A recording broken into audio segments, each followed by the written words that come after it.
Lagyan na po natin yung munggo. Ito, pinakawa ko na po yung kanina. O, pinalambutan na po natin kanina ito. Okay. Bigyan po natin ng konting tubig. Tapos takpan muna po natin.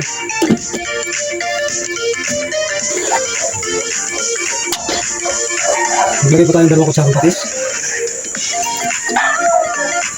Dating kutsaritang paminta. Lagyan na rin po natin yung 4 cubes. At konting asin.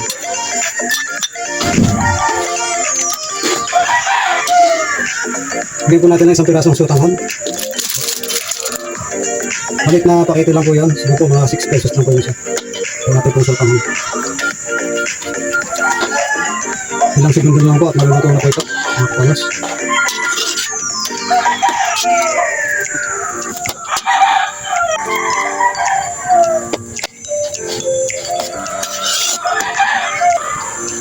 Bigyan na po natin ating malunggay.